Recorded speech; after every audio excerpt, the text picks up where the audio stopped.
And this brother comes to me. He said, "Yo, um, they doing a thing, a contest." And I said, "Contest about what?" He said, "They doing a contest about, you know, if you know how to write or write a play, this, that, and the other, get the people involved and stuff like that." I really didn't want to do it, but my boy, Prophet, "Yo, Santito, why don't you do it, man? You know, you're a writer by profession." This, that, and the other. I said, "Yeah, man, but you know, man, there ain't no real actors here, man." So he said, "Well, you can use me and a couple of other guys here." I said, "Oh man." I said, "You know what? I'm gonna write something. I wrote a piece called Sad Realities about, you know, guys, man, becoming recidivists in and out the system." And we rehearsals were like in the bathroom, in the shower, you know, wherever we could rehearse, you know. And came time to present it. And some people presented some stuff, you know, it was pretty good. Not that, you know, not nothing to write home about. So then the guys got up there. It was four of them. They got up there and they did a Sad Realities, you know. They were doing, yo, let me tell you something. They were doing fantastic. They were doing so good. And then Prophet froze. And I'm sitting on the bleachers looking at this guy. I said, "Come on, man, come on." He just froze. And the audience started laughing. So I thought, "Come on, bro. Come on." You know? And it was so funny. It was really funny. I laughed. I thought it was hilarious. And after that, you know, I told the guys, even the CEOs told me, "Yo, that was a fantastic presentation." And I said, "Yeah, but you know, it's sad that that Prophet forgot his lines." And he said, "What do you think made him forget his lines?" I said, "He forgot his crack pipe, joking around, you know." And he looked at me like, "Yo, you a funny guy, man." But anyways, uh, then it was just a thing, man. That I said, "You know what? That works. Let me write a play in my head, and by the time I come home, I'll be able to present it." So uh, anyway, one day, oh my goodness, one day I got up and you know, like when your back goes out on you, the CEO told me, I think medication for me to go to medication, I'm sick or something like that. I said, "Yo, I can't go, man." You know, and the situation like that, he said, "What happened?" I said, "My back went out." "Really?" I said, "Yeah." That's why I love my brothers, man. You know, they got two ringers, and they put a chair in the ringer, and they sat me in the chair, and they rolled me. They rolled me all the way to sick call, man. I mean, it was hilarious. And it was a Muslim, 5%er, and a king, and 5%er said, "Yo, you lucky we love you, Santito, and you lucky that man, you're a righteous person, man, because you know what? In the situation you in, it's very easy to do you, man." I said, "Oh, bro, it's not the right time to think like that, you know." But it's true, you know. That's why you always got to be aware of everything, man. You know, you have to be righteous, you know. So in the housing, things started to look kind of, I don't know, like people were trying to make moves, I guess, you know. And one day I walked over to one of the brothers, and I said, "Yo, what we're gonna hook up? Because we very rarely went to the chow, you know, to eat. We all like cook our own food, you know. That went off for as long as you know. And he said, nah, I don't know, man. I said, look, make some rice and beans, babe. You know, make some rice and beans and salchicha, whatever, you know. And I said, go to my locker, man, because my locker was that was that was like that was like commissary, you know. You know, that was I was doing pretty good, you know. I was getting blessed left and right, you know. And then so my boy King Pistol said, yo, you know, this weekend is coming up, man. We're gonna we're gonna do a serrucho, a saw, man. And you know, I looked at him, man. And I said, yo, check this out, bro. I'm gonna be 51. You know, I'm 50. I'm gonna be 51, man. You know, I don't want to be out there, man. You know, tirando cañones, sticking people up. I just don't want to get caught up there, man. I don't want that to control me. And I'm making a promise by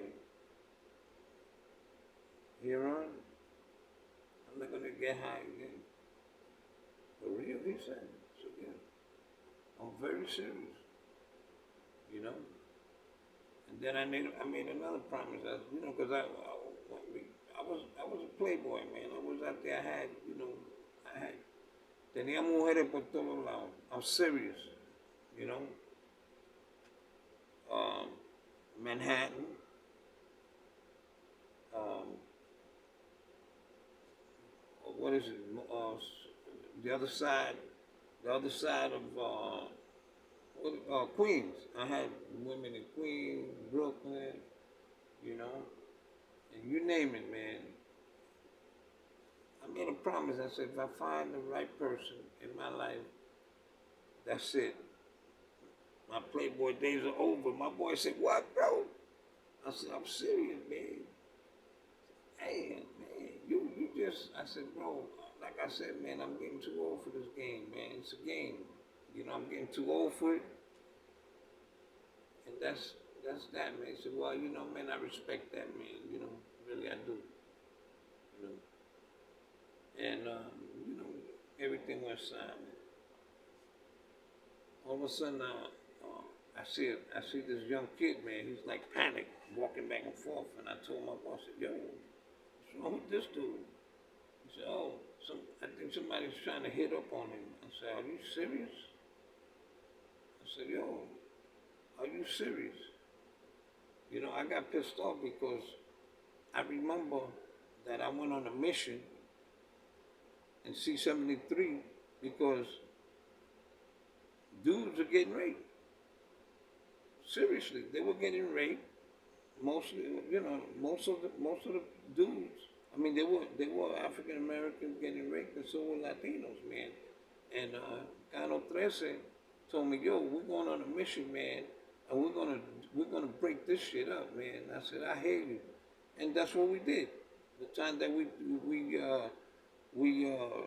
riot and chased all those bloods was like 950 out of C-73, and they went to North Facility.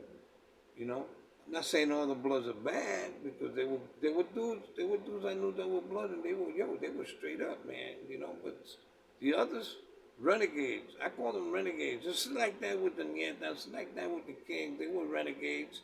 You know, but back in the ranch, people, you know, like the people, the heads, the captains of the blood, or the you know, corona of the kings, or the first of the pueblo de Nieta, you know. And at that time, there wasn't really no Trinitarios, but if they was, the heads don't know what the others are doing. And I'll tell you a story about that. Because their rules is not to mess around with homosexuals. The same thing with the kings. The same thing with the Muslims. You know, but there was a dude who was a Trinitarian up in our house. I'm gonna keep it real, man. And I'm telling you this from I point out what is it? Point of view.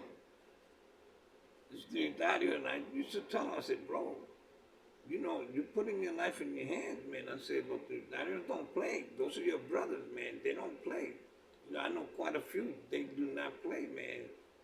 And he said, what do you mean? I said, tú estás bregando con ese tipo, Tú estás bregando, we be watching you, man. You be going under the cube into the guy's thing. I don't know what you dudes do. I don't care. It's none of my business. But, you should respect your people because these people around here is going to go around talking about that you all, I think somebody told on him because I think they dieron para abajo, I think. I never saw him again after that. But, so anyway, I saw the kid, I said, I said, look, man, I got 10 kids, man, and I got 5 boys, and stuff like that. So I said, I pulled the kid to the side, man. I said, bro, you gotta step to your business, man. Don't allow nobody to disrespect you. And I told him that in Spanish. And he said, I just don't. I said, bro, do what you gotta do. Okay? You don't want to be, you don't want to be pushed on, and when they push on you, they could sell you, man. You don't want that. You look like a nice kid. I look at him, man, he remind me of one of my sons.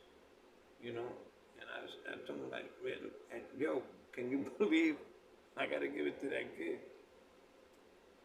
They took it to the day room and they were arguing. And I told the kid, mete mano. And he looked at me, I said, mete mano. Yo, he stepped to the dude and they started fighting. After the fight, the CEO came in, and the kid was quiet. And so was the guy he fought. So what's going on here? What's going on is somebody said, oh, they horse playing. You know how they are. And the CEO went back. When he went back, I told the dude that he was, that he was messing with the kid. I looked down and I said, bro, you push up on that kid, man. And I noticed you ain't got a knuckle game. I said, you got a weak game, son. And he started laughing. I said, it's not right, man. First of all, he's Latino, man. Okay? I look out for Latinos y Africano, Americano. I used to say black. I look out for black folks. I look out for Latinos, man. And if I see a white kid, man, getting pushed on, I'm going to step and help that kid out, man, because I don't want nobody to get flipped, And then after that, everything got quiet. So I was on my way to Chow, I think. I didn't, actually, no, I wasn't on my way to Chow. They had finished, making whatever they were making. And we all sat around and we were talking this, that, and the other about the incident that happened, And this brother, 5%er, came over to me. He said, man, let me tell you something. I hope that kid, next time somebody push up on him, man, that, you stick something right in the dude's chest, man. 'Cause I hate that. I hate when people, take advantage of people like that, And my advice to young kids, yeah, you could be be gangster in the street, right? You can be gangster in the street. You can, you know, walk around with your tools and whatnot, blasting people, blah, blah, blah, blah. But when you get caught, you ain't got your tools. You don't have this. You don't have you don't have your tools, man. And you got dudes in there, man, that'll grab you by the back of your neck, man, take you in the cell and do you. They will do you. Okay? I heard with my own ears a young guy going, oh, please, please, stop, stop, stop. That hurts, that hurts, that hurts. Bro, you wasn't saying all that when you was out in the street walking around with guns like you a gangster or robbing some old lady or some old man or disrespecting a woman, you know, or disrespecting, you know, taking advantage of young girls and all that crazy stuff. So now you fall into the system, and a lot of these dudes who fall into the system, trust me, they get turned out. And then they come home like they gangsters. The reality is they get turned out. Okay, they lose their manhood. Why? They don't know. First of all, they don't know how to fight. All they know is shooting, boom, boom, boom, boom. You know, they don't know how to, you know. Come on, man. I'm serious. When I was in H.D.M. and I remember this blood, he wanted to get out. He asked me. We were talking. I said, bro, you know, you're a nice guy, man. I don't know what you're doing, man. You know, like that, man. He had a gold chain, you know. And that's when he went to court. They brought him back. He was all cut up. His own people cut him up. But if he had guns, see the difference? If you ain't got your guns or your gat or whatever you want to call it, boom, you're going to fall. I'm going to continue this. I think this is 9. All right? Peace.